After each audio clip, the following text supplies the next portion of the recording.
CP राय, बिहार में जो है वो चुनाव का भाषण दे दिया प्रधानमंत्री जी ने।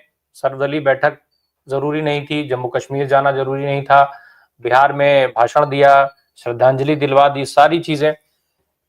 पुलवामा और लोकसभा 2019 का चुनाव, पहलगाम और बिहार राज्य का चुनाव, कुछ कनेक्शन दिखता है क्या?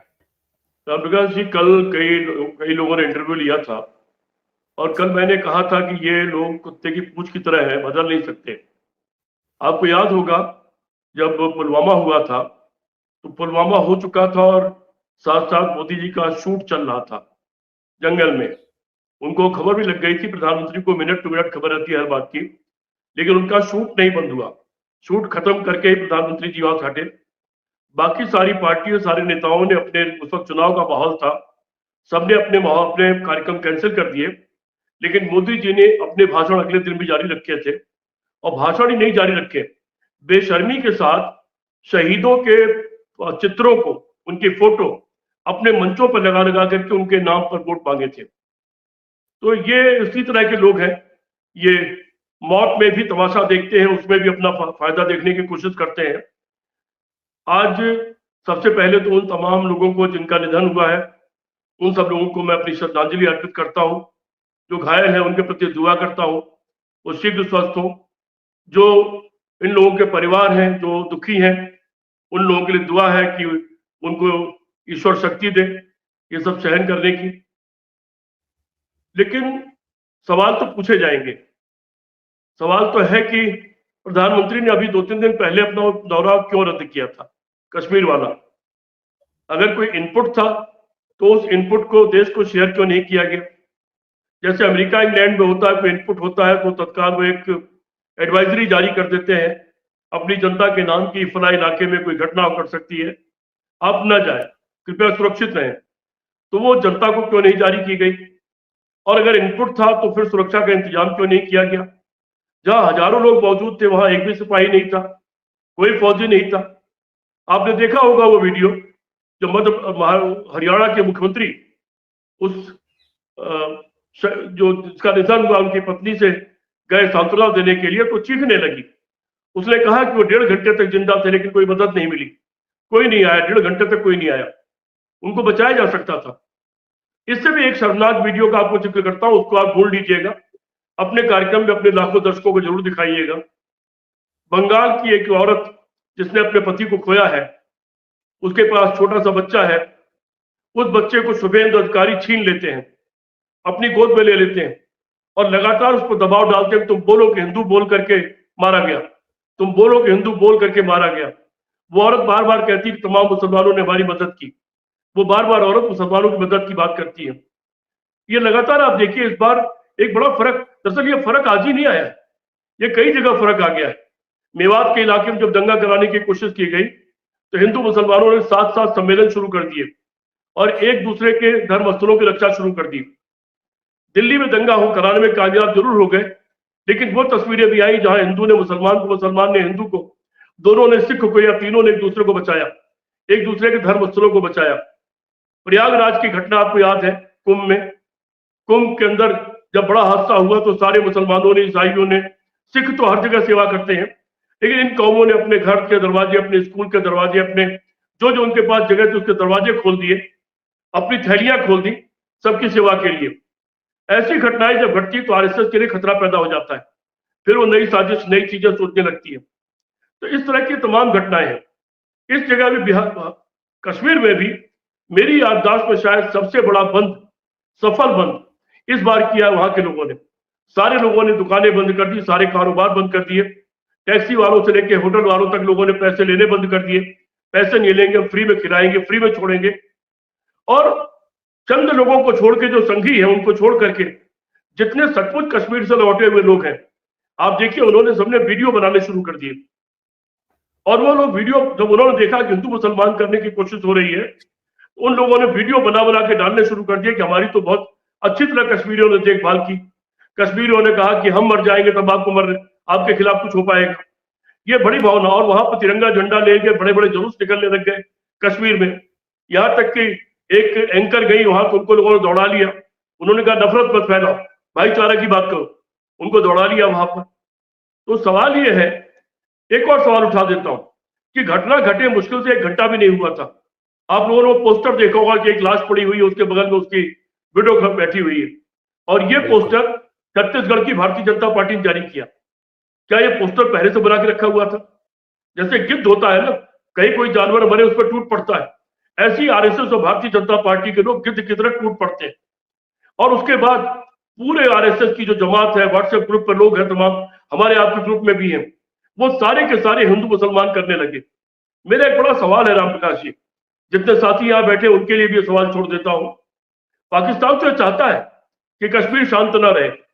पाकिस्तान ये चाहता है कि कश्मीर के बारे में दुनिया को बता सके कि वहां अनरेस्ट है, वहां पर मुस्लिम और हिंदू अलग अलग है, वो ही चाहता है। पाकिस्तान ये चाहता है कि हिंदुस्तान में हिंदू मुसलमान की लड़ाई हो, हिंदुस्तान के टुकड़े हो, वो तो ये चाहता होगा, चीन भी चाहता होगा।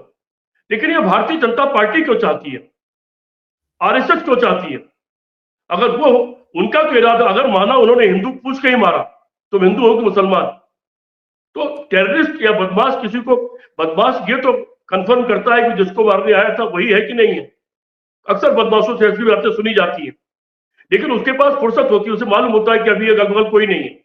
अगर उसे पता लग जाए कि अगल बगल कोई पुलिस या सिपाही है, तो बदमाश पूछने के बजाय गलत आदमी को भी मार के भाग जाता है।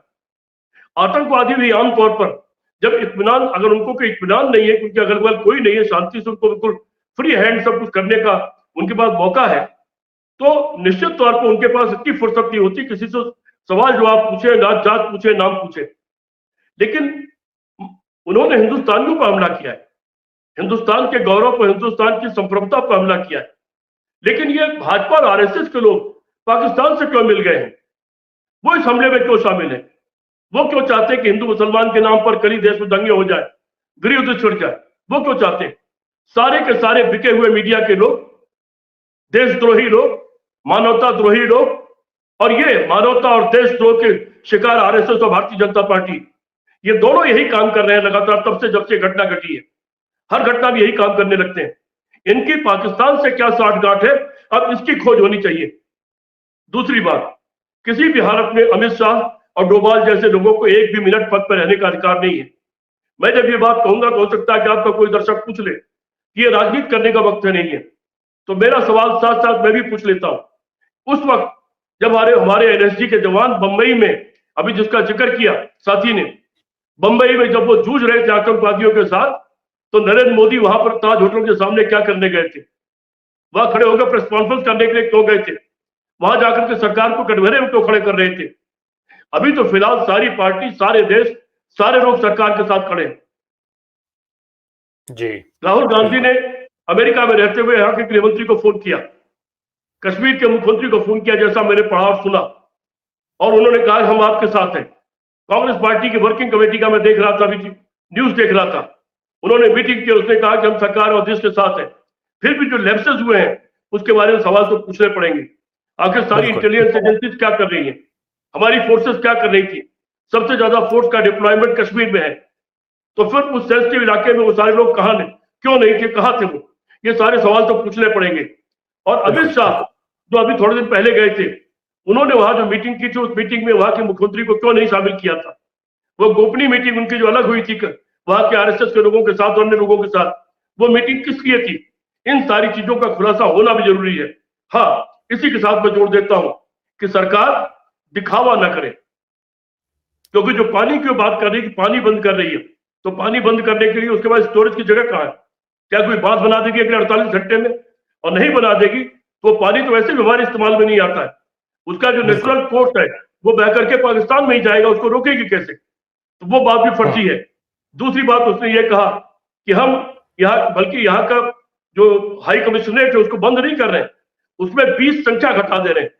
जो संख्या कभी 110 के आसपास होती थी या 55 के आसपास है, उसमें से जो मिलिट्री अटैची नाम का पद होता है, हम उसको वापस भेज रहे हैं। तो मिलिट्री अटैची और उसके साथ जो जुड़े हुए कर्मचारी होते हैं वो वापस भेजे जा रहे हैं। तो वो वाइस वर्सा होता है, हम भेजेंगे उधर से, वो हमारा भेजेंगे, ये वाइस वर्सा ये देशों में बीच में होता रहता है। दूसरी चीज ये हुई है। तीसरी चीज ये हुई है, उन्होंने कहा कि हम सार्क का वीसा पर जो लोग आए हुए हैं उनको 48 घंटे का समय देते हैं वापस चले जाए। सार्क वीसा क्या होता है? सार्क वीसा तो वही जिसके पर व्यापारी आते हैं, जिनको कि कहीं पर भी जाने की छूट होती है। तो कितने लोग आए होंगे साज वीजा पर यहाँ पर?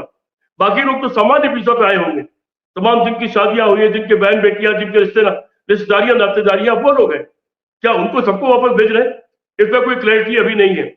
तो इस तरह की तमाम चीजें रामप्रकाश जी हैं जिस पर बड़े बड़े सवाल हैं। ये सरकार पूरी तरफ से अक्षम और अयोग्य साबित हुई है, बातें बड़ी करती है। कश्मीर पर इसने बड़े बड़े दावे किए थे, नोटबंदी के सवाल पर भी, 370 के नाम पर भी। ये अलग बात है कि 370 के बाद 14 कश्मीरी पंडितों की हत्या हो गई, उसके बाद बिहारी मजदूरों की हत्या हो गई, वहां के कश्मीरी ही खड़े हुए। पर उसके बाद जब एक सबसे पहले कश्मीरी पंडित की हत्या हुई थी तो हजारों की तादाद में कश्मीरी उनके अंतिम जनाजे में गए थे। तो वहां कश्मीर अब लड़ने लगा है। पहली बार कश्मीर ने लड़ाई लड़ करके दिखाया है। कृपया जो आपके दर्शकों लाखों की तादाद में चीजों को समझे कि हिंदू मुसलमान का वक्त नहीं है, हिंदुस्तान और पाकिस्तान का सवाल है। ये हिंदू मुसलमान के नाम पर लड़ने का सवाल नहीं है। हिंदू मुसलमान आप करते करते देश को बर्बाद कर दिया आप लोगों ने। अब हिंदुस्तान की बात करिए, जरा हिंदुस्तान को बचाने की बात करिए, हिंदुस्तान को बढ़ाने की बात कीजिए। जी रामप्रकाश जी।